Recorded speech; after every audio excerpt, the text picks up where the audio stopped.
MTV. That's unfortunate. Slut. No birth control.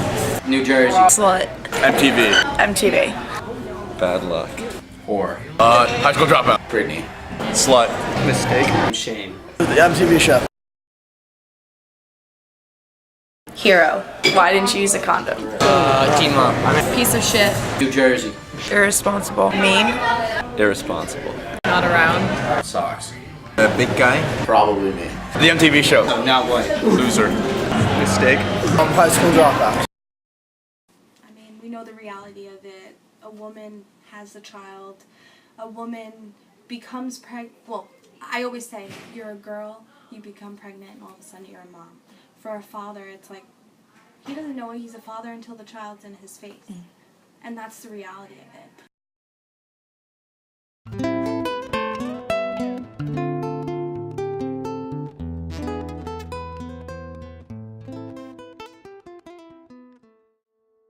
Teenage fathers are really kind of shunned, you know. When a mom in high school has a baby, she's given special programs or put into a special program where she can still get her graduation, she can do all this stuff. Fathers are often, they have to drop out, go get a second job to provide for the kid. There's no programs out there for fathers. Fortunately, sex is something that is just thrown out into the media as something that is just expected of young people and accepted by young people and accepted by the social media. And unfortunately, it scars teenagers, even young men. Teenagers are not exposed to sex or experience sex. They're criticized. We tend to blame girls when they get pregnant, right? You were the gatekeeper, and yet you didn't do your duty of guarding that gate, right? So that goes along with a whole lot of kind of slut shaming or I don't know, seeing girls who get pregnant as somehow less than inferior to girls who are able to control themselves and maybe still be sexual, but not, so out of control that they couldn't keep themselves from getting pregnant. Obviously really problematic for a lot of reasons. I think the media plays it off. I think they tell our girls that condoms are safe, that whatever you want to do with your own body, it's okay. I think the media plays an important role of teaching our young children to move quicker into their sex life. I can remember, even though I was a young teenager who started sex early,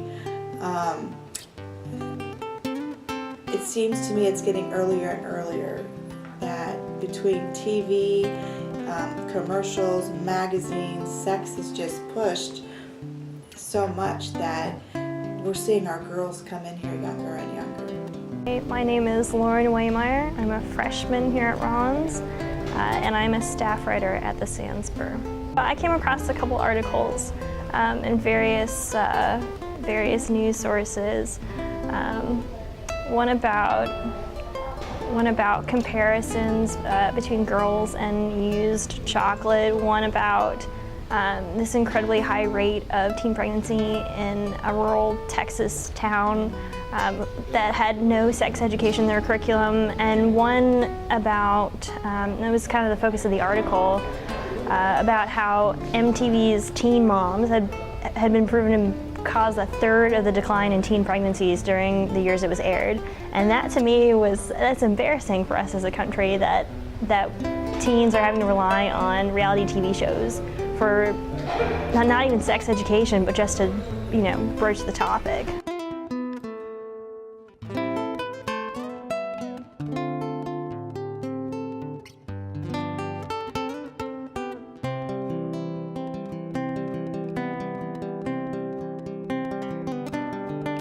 I think we still define masculinity as necessarily not just sexual, but almost unable to control oneself sexually, right? That is supposed to be the default setting, especially think teenage boys, right? That's very much how we associate boys' sexuality as something that's just hormonally driven, driving them over the edge, they can't control themselves.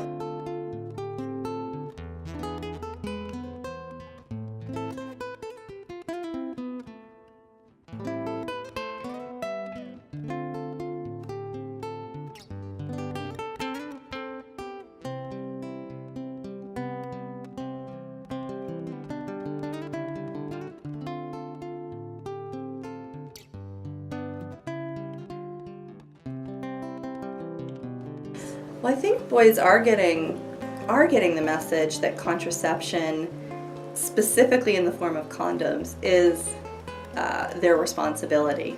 Many males say the condom are too small, they burst, but we know that a condom is big enough to fit over a shoe.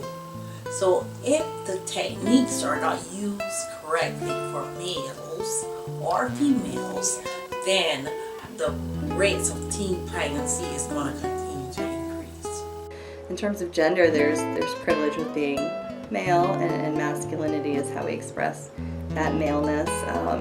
So there's certainly an entitlement to two girls' bodies, two sex, right?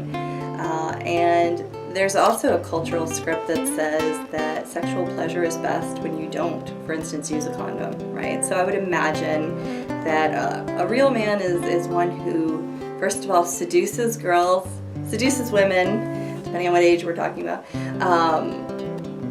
very easily, right? That's part of the masculinity, proving their virility. And so contraception is seen as sort of a stopgap between expression of masculinity. Sometimes they use condoms, and then I ask them, well, were you or are you trying to get pregnant? And they usually say no. And so again, I say to them, well, if you didn't want to conceive, why did you not use something? Using nothing definitely exposes you 100% to pregnancies and STDs. I always go teen pregnancy and STDs because I don't think that they can be separated.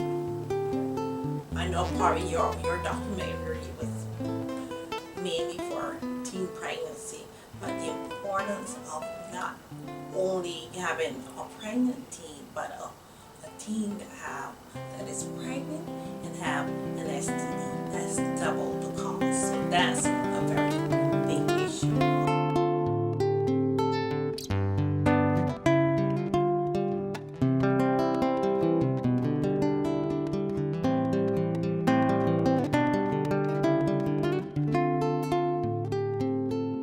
Our philosophy here at the Pregnancy Center is save the mother, save the child. We're not just one of those organizations that's trying to save the baby at all costs.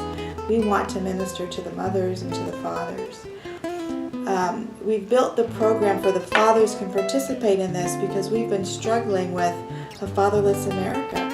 I can't tell you how many teenagers come in here pregnant. We have anywhere from 12 years old to 50 years old. We've had them coming in pregnant, but the common denominator is, where are the fathers?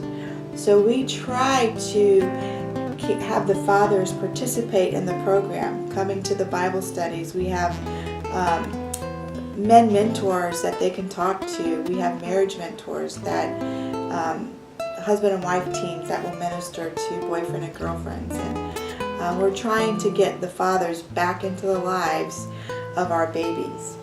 About 90% of the time, I would say that young people, teenagers, come in with a history of broken marriages, moms that have had them when they were teenagers. I find it's very common. What I see happening here at this pregnancy center is our young teens are doing what their mothers have done. They see their mothers bring in boyfriends, live-in boyfriends, and they're doing exactly what their mother's doing. So they don't see that they're even doing anything wrong. There's a pretty large percentage of American men, teenage boys in particular, would very much fit into this category, who don't have the resources to be breadwinner fathers, right? And so if the only message they're getting is that good dads are first and foremost good breadwinners and maybe are also affectionate and loving and spend time with their kids, then I think that's at least partially contributing to this need to flee fatherhood, right? To, like, if I can't do it right, maybe I just shouldn't even be involved at all. We covered the 3 P's of fatherhood: provide, protect, and be present. And providing, has nothing to do with income. Anybody can, provide a check for a family. providing for your family really has to do with you setting a standard and example for your family, setting those expectations. So we definitely push that. We let dads know that the steps they take as a father and the decisions they make as a new father and those standards and expectations they set will change the next 200 years of the family tree. The statistics are crazy. As much as society wants to paint dads as being foolish, or dads don't know what they're doing, or if we're left in charge, something's going to go wrong, as much as they want to paint that picture, whenever all the research shows that whenever dads aren't there, all the statistics or all the birth outcomes, they're just terrible. Prison rate. 85% of kids that are diagnosed with behavioral disorders didn't have a father in their home. When you talk about teenage pregnancy, high school dropout rates, abuse, those are all up in the 70s.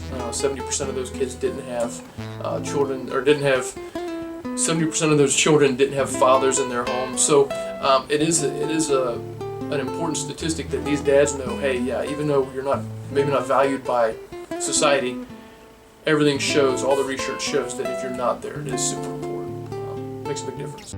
Sure, that we've created this sort of gender trap where girls are expected to carry the burden of teen pregnancy. And I don't think there's a whole lot in our culture that discourages that. But also, like I said, I think we haven't made it easy for teenage boys to be involved in their kids' lives either. Kind of going back to the expectation that a father is first and foremost somebody who can provide financially, and that's just not the case for a lot of teenage fathers. So I think that contributes to that.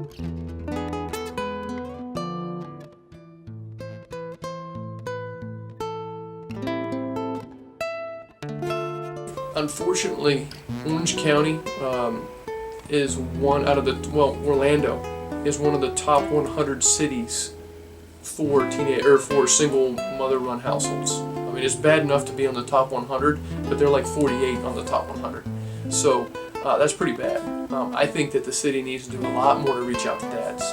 We've got a lot of programs out there for moms, but they need to raise a lot more awareness and support programs like the Boot Camp for New Dads.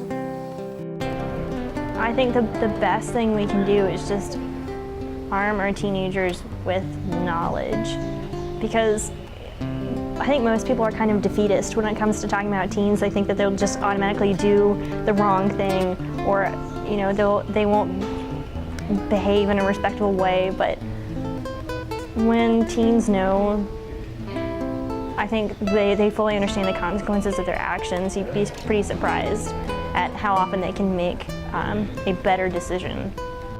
Boys will be boys. Maybe this boy got a little out of hand, but at the same time we still think, well, he was just being a boy, right? And he let it get too far, maybe. Whereas with girls, there's, the assumption that they don't want sex, they don't enjoy sex, they have no desire of their own, right? So then how did they let themselves get duped into having unsafe sex, maybe, and getting pregnant? I think, we have a lot of those ideas floating around that all kind of connect together.